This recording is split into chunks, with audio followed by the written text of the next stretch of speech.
قال شيخ الإسلام محمد بن عبد الوهاب رحمه الله تعالى في ثلاثة الأصول وأدلتها. بسم الله الرحمن الرحيم. الحمد لله والصلاة والسلام على رسول الله، أما بعد. السلام عليكم ورحمة الله وبركاته. بارك الله فيكم. دوم درس أصل هوي سيگونه کتاب محمد بن عبد الوهاب است. میگویند که در دوم سخنشان اعلم ارشدك الله لطاعته ان الحنيفية ملة ابراهيم ان تعبد الله وحده مخلصا له الدين وبذلك امر الله جميع الناس وخلقهم لها كما قال تعالى وما خلقت الجن والانس الا ليعبدون ومعنى يعبدون يوحدون. بدون ارشاد کند الله تعالی تو را به طاعتش، راه نشان بدهد الله تو را به طاعتش. البته حنیفی بودن این ملت ابراهیم است.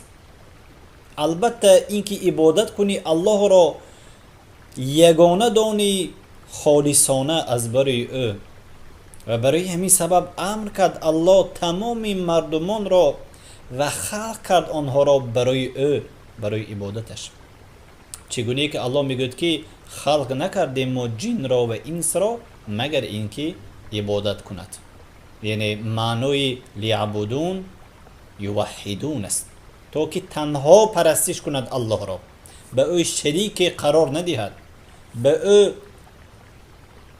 قبری رو یا یگان پیری رو یا یگان پیغمبر رو یا یگان ملائکه رو یا جن رو به الله شریک مقرر نکند در عبادتش. الله را در عبادتش یک و یگانه داند. وقتی که دعا میکند فقط الله را دعا کند. و اعظم ما امر الله به التوحید و هو افراد الله بالعبادت. و بزرگترین چیزی که الله امر کرده است به بندگانش این توحید است. توحید این یگانه پرستش کردن الله، یگانه دانستن الله است، چی در ربوبیت، چی در الوهیت، چی در اسما و صفات و چی در حاکمیت. و او و وی یگانه دانستن الله تعالی به عبادتش. و اعظم ما نهى عنه الشرك وهو دعوة غيره معه والدليل قوله تعالى واعبدوا الله ولا تشركوا به شيئا. بزرگترین چیزی که الله از او من کردگی است، نهی کردگی است، این شرک است. و وی دعوت الله به غیر الله، همراه دعوت الله دعا کردن الله غیر الله را پرستش کند، این میگوید شرک است. و دلیل قوله تعالی الله را پرستش بکنید به او شریک قرار ندهید چیزی را. فاذا قیل لك ما الاصول الثلاثه التي يجب على الانسان معرفتها، هر زمانی گفته شد برای تو چیست اصول سیگانه ای که واجب است بر انسان دانستنش. فقل پس بگو معرفت العبد ربه و دینه و نبیه محمدا صلی الله علیه و سلم. پس بگو شناخت بنده ربش را، دینش را، پیامبرش را محمد صلی الله علیه و سلم. فاذا قیل لك من ربک، هر زمانی گفته شد برای تو کیست رب تو، فقل پس بگو ربي الله الذي رباني وربى جميع العالمين بنعمته وهو معبودي ليس لي معبود سواه. پروردگار رب اللهی که رب من اللهی که ربانی هدایت کرد، ربانی و رب جميع العالمين و رب تمام عالمیان است. به نعمتش و او معبودی من است، لیس لی معبود سوا، نمی باشد غیر الله یگان معبودی بر من.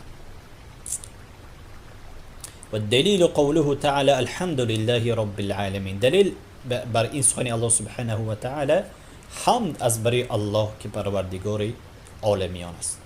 و کل من سوى الله عالم و انا واحد من ذلك العالم، و هر کسی که غیر الله است عالم است و من یکی از این عالم هستم و من یکی از عبادت کنندگان الله هستم. فاذا قیل لك بما عرفت ربك، هر زمان گفته شود برای تو به چی چیز شناختی ربت را، فقل بآياته ومخلوقاته ومن آيات الليل والنهار والشمس والقمر ومن مخلوقاته السماوات السبع ومن فيهن والأرضون السبع ومن فيهن وما بينهما. پس بگو که با آیت های شناختم و مخلوقات های شناختم و آیت هایی که شب و روز هست و آفتاب و ماهتاب و از مخلوقاتش آسمان های هفتگانه و آنی که در بین اینها هست و زمین هفتگانه و آنی که در تگ این هست و بین این هست. و دلیل قوله تعالی لخلق السماوات والارض اکبر من خلق الناس، الله میگوید که خلق کردن آسمان و زمین بزرگتر است از خلق کردن مردم.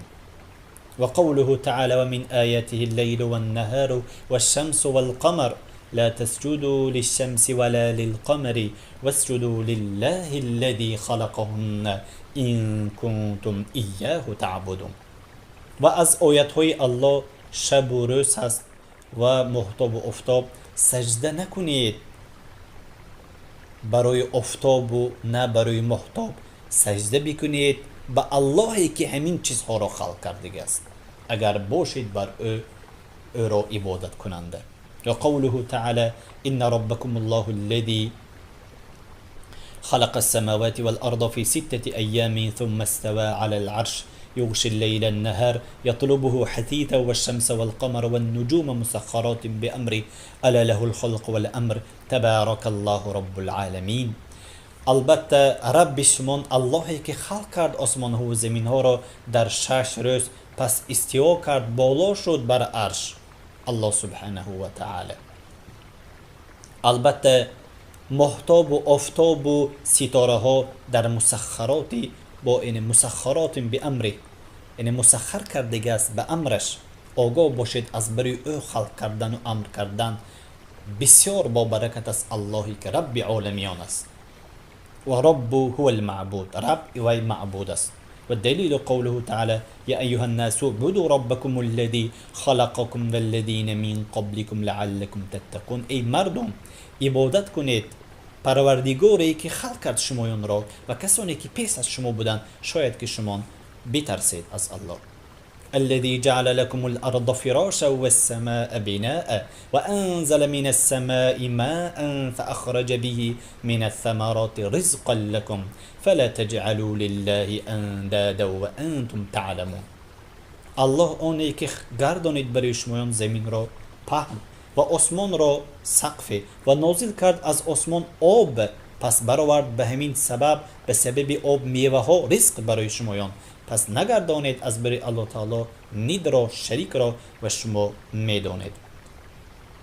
قال ابن كثير رحمه الله تعالى الخالق لهذه الاشياء هو المستحق لعبادته. ابن کثیر گفتن که رحمه الله خلق کننده برای همین چیزها مستحق عبادت است.